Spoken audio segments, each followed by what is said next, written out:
Praise the Lord. दोस्तों, हम आपका स्वागत करते हैं आज सुबह की प्रार्थना में। और आज मैं आपसे बात करना चाहता हूं कि प्रभु आपके जीवन में अवश्य काम करेंगे। लेकिन कई बार परमेश्वर तो हमारे जीवन में काम करना चाहते हैं, लेकिन बहुत सारे भाई बहन ही, मैं सोचता हूं कि परमेश्वर को कार्य करने से रोक देते हैं। अब आप कहेंगे कैसे? हम कैसे परमेश्वर को कार्य करने से रोक सकते हैं? लेकिन दोस्तों, यदि आपके अंदर संदेह पैदा हो रहा है परमेश्वर के प्रति, उसके कार्यों के प्रति, उसके वचन के प्रति, तो परमेश्वर वहां पर कार्य नहीं कर पाते। आपका अविश्वास और आपका संदेह परमेश्वर को कार्य करने से रोक देता है। इसीलिए बहुत सारे भाई बहनों के जीवन में कार्य नहीं होता। हालांकि वो परमेश्वर को दोष देते हैं कि परमेश्वर मेरे जीवन में कार्य नहीं कर रहा है।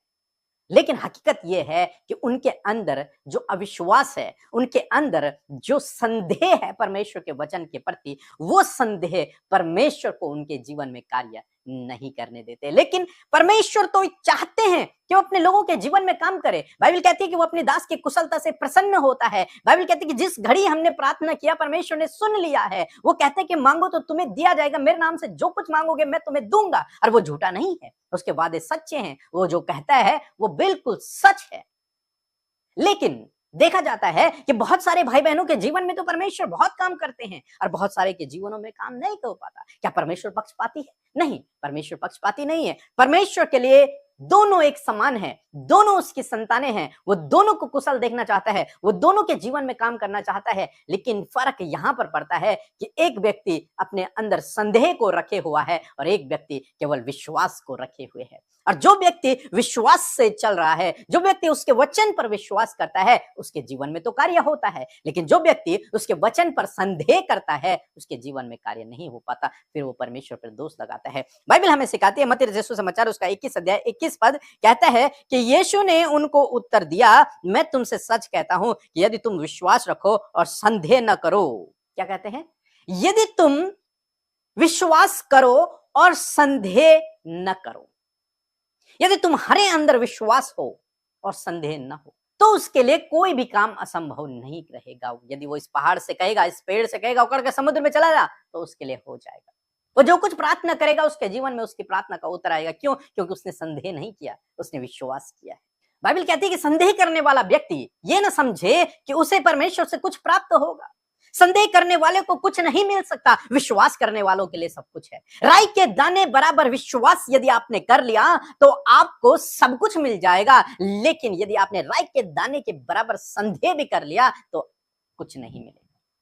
तो यहां पर आपको समझना है, आपको परमेश्वर पर विश्वास करना है, संदेह नहीं करना है। लेकिन हर एक व्यक्ति के अंदर संदेह उत्पन्न होता है। अब इस संदेह को हम कैसे समाप्त कर सकते हैं? क्योंकि संदेह को समाप्त करना जरूरी है। संदेह को अपने मन से, अपने दिल दिमाग विचारों से हटाना जरूरी है, तभी परमेश्वर का कार्य आपके जीवन में होगा।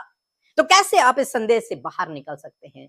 उसके लिए आपको बाइबल को पढ़ना है, वचन को पढ़ना है। जितना अधिक आप वचन पढ़ेंगे उतना अधिक आप विश्वास में बढ़ेंगे और संदेह, अविश्वास आपके जीवन से दूर होगा। वचन लें, हम बार बार कहते हैं, वचन लें और उसे प्रोक्लेम करें, उस पर विश्वास करें, उसे अपने घरों पर लगा लें, उसे रात दिन पढ़ते रहें। वो वचन आपके हृदय में बस जाएगा और जब वो बसेगा तो आपका विश्वास बढ़ेगा। जब विश्वास बढ़ेगा तो संदेह की कोई जगह आपके हृदय में नहीं रहेगी। उस संदेह को आप कैसे हटाना है?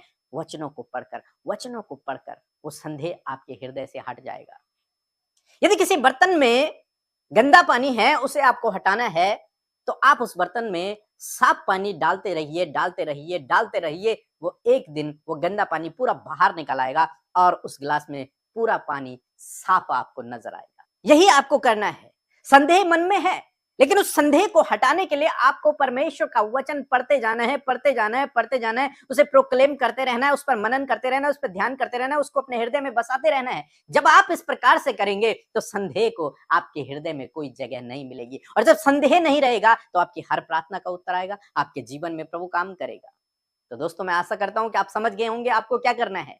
यदि आपके मन में संदेह है, यदि आपकी प्रार्थना का उत्तर नहीं आ रहा है, यदि आपके मन में अविश्वास है परमेश्वर के वचन के प्रति, तो आप वचन को पढ़ना शुरू करें। वचन को पढ़ें, जितना अधिक हो सके पढ़ें, उस पर मनन करें, उस पर मेडिटेट करें और उसे प्रोक्लेम करें और निश्चय वो वचन आपके जीवन में पूरा होगा। सो प्रभु आपको इस वचन के द्वारा बहुतायत से आशीष दे।